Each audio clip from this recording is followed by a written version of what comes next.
Assalamualaikum warahmatullahi wabarakatuh. Halo semuanya, perkenalkan nama saya Ayan Sefiadani dengan NPM 2511023, mahasiswa Ilmu Hukum semester 6, Universitas Internasional Batam.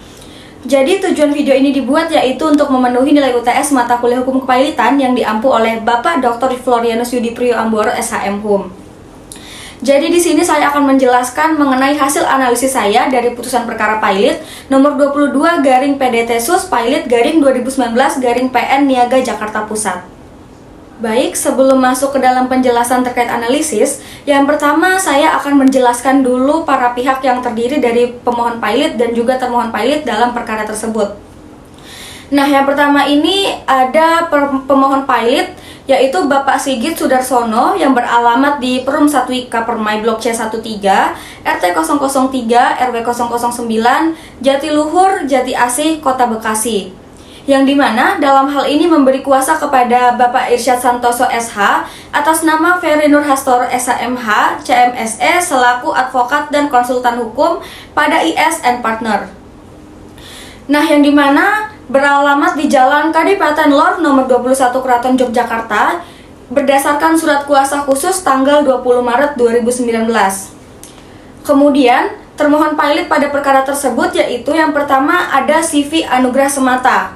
CV ini merupakan suatu perseroan komanditer yang berkedudukan hukum di Jalan Raden Intan nomor 81A, Jalan Tanjung Karang, Bandar Lampung. Yang kedua ada Nyonya Endang Retna Juwita. Pekerjaan sebagai wira swasta yang beralamat di Jalan Tampak Siring Blok C14, RW 002 W Halim Permai, Sukarame, Bandar Lampung.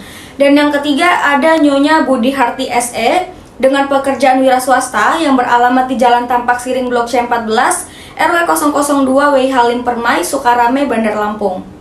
Selanjutnya kronologi dari perkara tersebut yaitu CV Anugrah ini semata suatu perseroan komanditer yang selanjutnya disebut sebagai perseroan didirikan oleh termohon Pailit 2 bersama-sama dengan Heru Suteja Salim yang beralamat di Jalan Palem 5 nomor 55 Komplek Bumi Asri Rajabasa, Kedaton, Tanjung Karang, Bandar Lampung.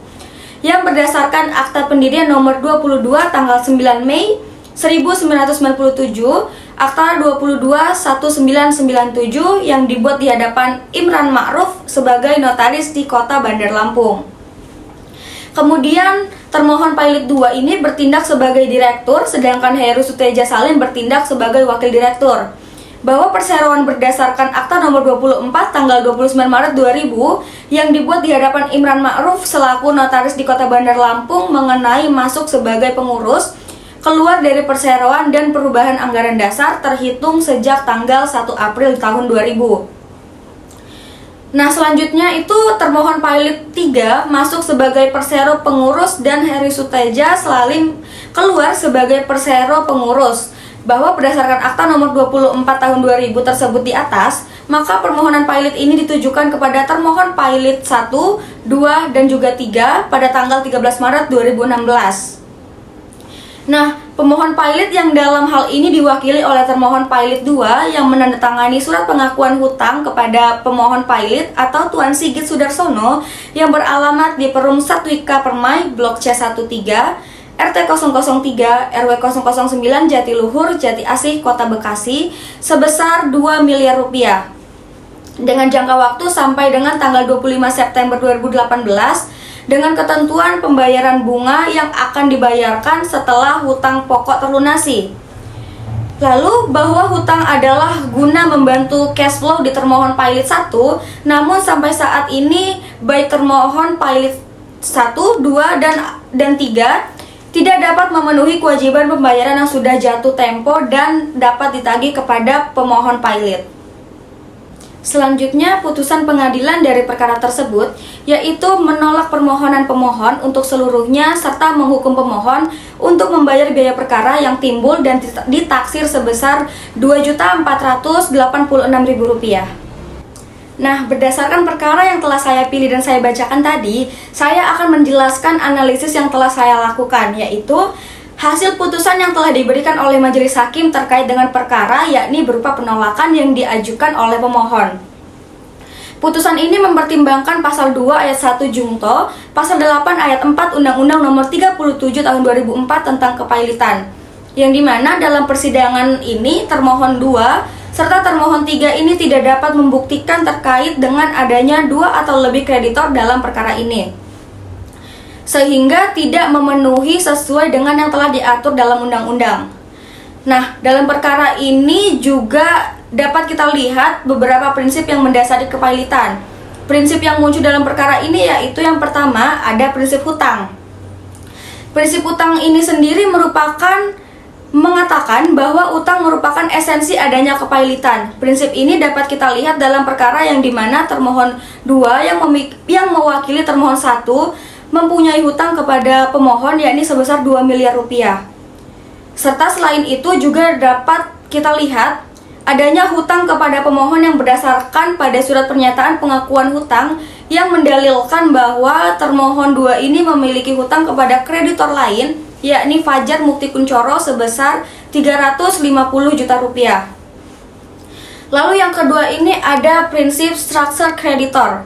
Selain prinsip utang, dalam perkara ini juga dapat kita lihat adanya prinsip structure creditor, yang dimana prinsip ini merupakan prinsip yang mengklasifikasikan dan mengelompokkan berbagai macam debitor sesuai dengan kelasnya masing-masing.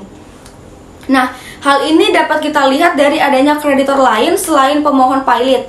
Maka ini menunjukkan terkait adanya peranan dari prinsip structure creditor. Nah, berdasarkan pada analisis yang telah saya lakukan terhadap perkara ini, dapat ditarik kesimpulan bahwasanya terkait dengan pengambilan keputusan hakim terhadap penolakan dari permohonan yang diajukan pemohon ini sudah tepat. Pengajuan perkara yang dilakukan pemohon diharapkan dapat sesuai dengan yang telah tertuang pada pasal 2 ayat 1 Jungto, pasal 8 ayat 4 Undang-Undang Nomor 37 Tahun 2004 tentang kepailitan. Namun pada kenyataannya, saat sidang berlangsung tidak dapat dibuktikan adanya kreditor lain dalam perkara ini sehingga tidak bisa dinyatakan sebagai pailit.